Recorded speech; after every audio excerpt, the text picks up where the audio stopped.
Hey guys, welcome back to the channel. I hope you're all keeping well in this COVID-19 world that we're all currently living in. Today I have a new tutorial for you, and it's going to be part of a little series that I'm going to do, which is creating a survival system.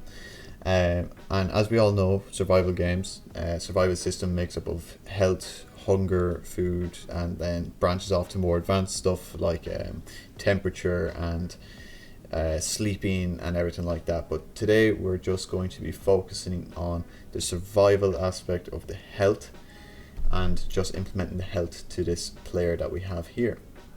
The scene that I have open in front of me is a brand new project. It's called Survival. It's using the latest version of Unity, and I have a download link to this whole project from exactly how you see it now in the description below. It is within my social QR link. You can click on that link, or you can scan the QR code on the screen right now with your smartphone, and you'll be brought to the same location of where you can download this whole scene. So please do check it out, and I recommend, if you're a beginner, to just download it and set it up and follow along with me, as it'll make things 10 times easier for you, as I'll be using the player movement script in this tutorial as well to implement some fall damage. So we're going to kick off straight away, and we're going to add a new component to the first person player, and I'm going to call it Survival, and we're just going to add this new script in, and then it's going to be here in our assets folder. So I'm just going to double click that to open up in Visual Studio 2019. You can use whatever editor you prefer. For me, Visual Studio is the go-to. So I'm going to remove these comments here, and I'm going to start off with adding in a public float max health, and our max health by default is going to be 100. I'm also going to create a header section, so within the inspector we can keep everything neat and tidy throughout the project, and I'm going to call this section the player health. And then eventually we'll have another header section for player hunger or player thirst, and then it'll have its own set of variables. Just helps breaking up when we're in the inspector. So we have our max health, and then we're going to have our public float health, and that is going to equal 0 here, but on startup we're going to do our health equals max health, and then that way it will set our max health to whatever the value is on playtime. Now if we go to our update function here, we can do health equals health minus 2 multiplied by time dot delta time. And what this will do is when we click play, we're going to be able to see that the health is going to keep decreasing every frame, and it's going to do it against the speed of our system as well. So it'll all just be kept in sync no matter what FPS you're getting. So if we come out of here and we go into our first person player, you can see our survival script has player health, and we have our max health, and then we have our health there, which is set to 0. And if I click play, you can see our health is going to be set to 100, but it's going to start decreasing straight away because of that update function is decreasing it. And that's working all fine. But what we need to do now is, instead of it decreasing over time, like hunger or thirst would do, we're going to comment that out, and we're going to create a new public void, and we're going to call it take fall damage. And we're not going to pass anything in here. And basically this function is going to be a one-liner. It's going to be health equals health minus whatever the fall damage is going to be. So in our case, every time we take fall damage, we're going to take 10 away from the player's health, just to be stingy. So that's it for the survival script pretty much right now. If we move over now to our player movement script, we now need to implement in some sort of way of detecting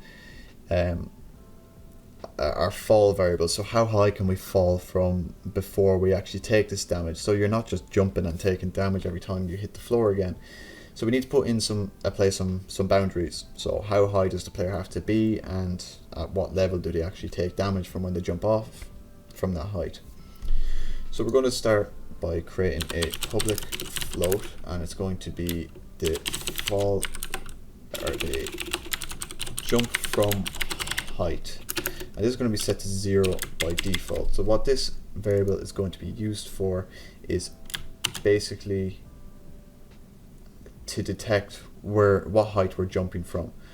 So within our get button jump here, we're going to set the jump from height to equal to this dot transform dot position dot y.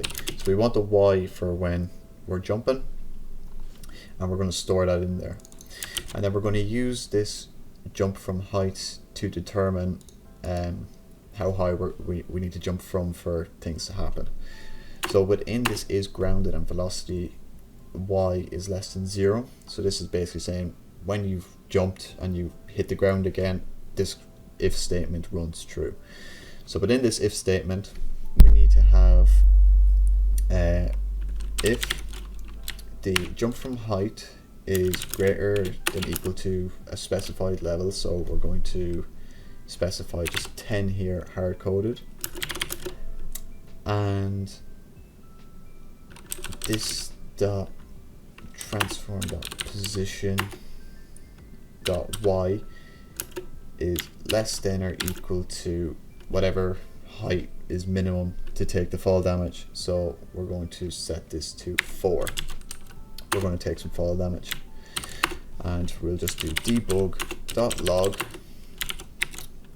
I just took fall damage.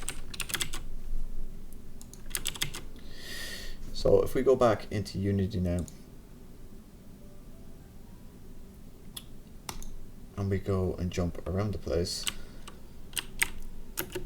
you can see there in our inspector we have the jump from height. Every time we jump, that number is changed and determined on the height that we currently are. So if we jump from here a few times, the number stays, but if we jump from a different location, the height is higher. So we're going to go all the way up to past the height of 10, so we can see our jump height from here is 12, and we have it set to in our code that when we jump from the height of 10 or above, and we this part is and we land in the height of 4 or less, we're going to start to take damage. So if I jump off here now and land somewhere over here, you can see that we get a lot of stuff showing up in our console. Now that all works fine, but you can see how it keeps calling over and over and over again. And the simplest way to stop that is when we take our fall damage, we're going to set our jump from height back to 0. And then when we jump from whatever height again, then it will start detecting it, because we have down here to detect every time we jump. So we're going to set that to 0 as soon as we take fall damage. So if we go and play it again, and we go straight up to this little mountain here, and we jump off and we take fall damage, you can see I just took fall damage, but it doesn't spam it this time, so we're only taking 1 fall damage. We're not falling down the side of a cliff where we're taking damage every millisecond. So now we're going to remove this code here, the debug.log, because we know that that's working, but we need to be able to call our function within the survival script to actually take the fall damage and take away from our health. So what we need to do is we need to reference the survival script up here, and again I'm going to create a header, and I'm going to call this fall damage, and then we need a public survival, and we're going to call this survival script. So we need to reference the survival script. So if I use this variable here now, within our jump from height function where we're able to detect the damage, we use survival script dot, and you should be able to see take fall damage. And just like that, if we come back out and we keep an eye on the inspector over here on our health, once we click play, our health stays at 100. And if we come back to this cliff that we're going to jump off again to be able to take fall damage, if I jump, we get this lovely error, because we didn't actually include our survival script within here. So now you can see it was trying to call our take fall damage, but it wasn't able to find the script, so that's where we result in errors. Anyways, if we go add that back in and come back up, and now we jump, you can see there that it just took 10 off our health in the inspector. And again, if we come back up here, we jump off again, we're now down to 80 health. But if we come to somewhere like here, which is only a height of 6, and jump off, you can see that we take no fall damage at all. If we jump from here, we take no fall damage. We only take fall damage if we're on a height of 10 or above. And there we take more fall damage. So that is how we take fall damage and how we can update the health. But we need a visual way of seeing that on the screen.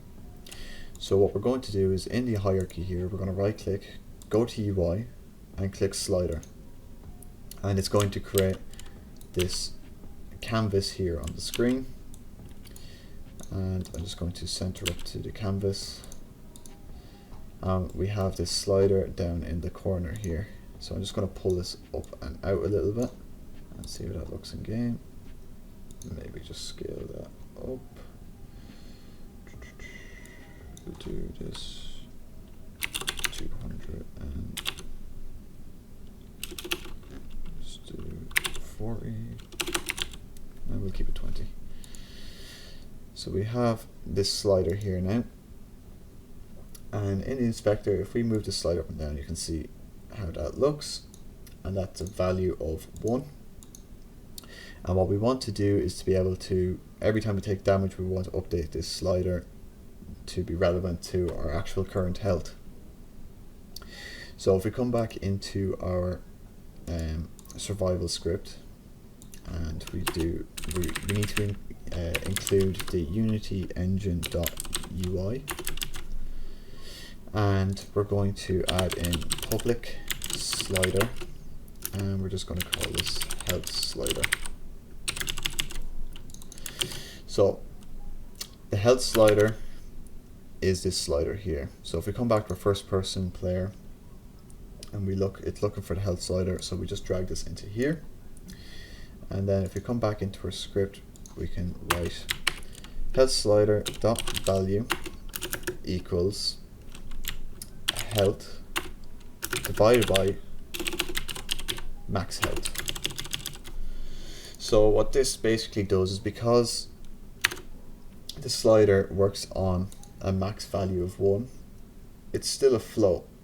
So we could, using the divide by, we'll be able to get the accurate level that the health actually is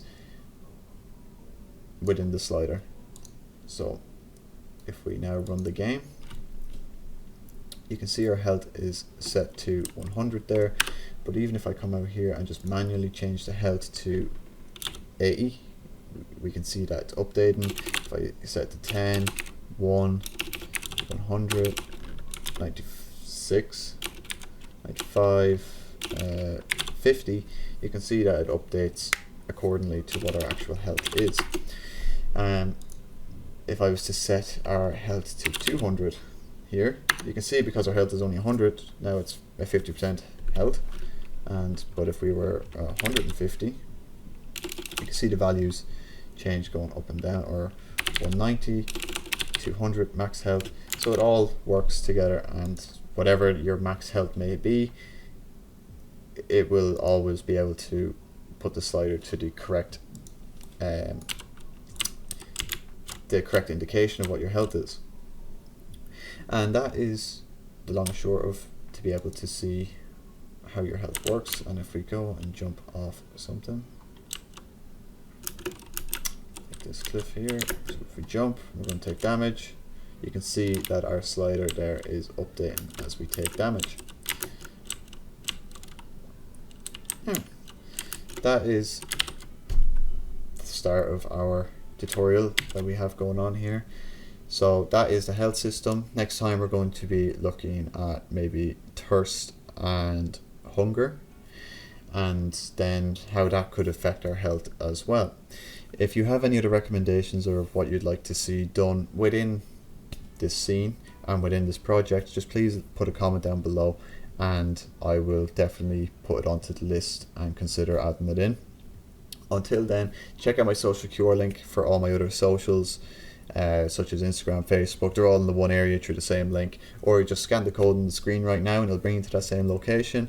And I hope to see you guys in the next video, and hopefully a lot of you guys are still here.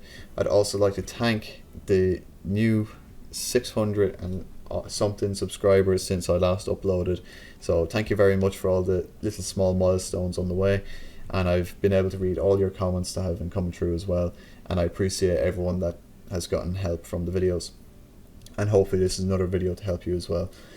So again, comment down below what you'd like to see, and I look forward to seeing you guys in the next video. Take care.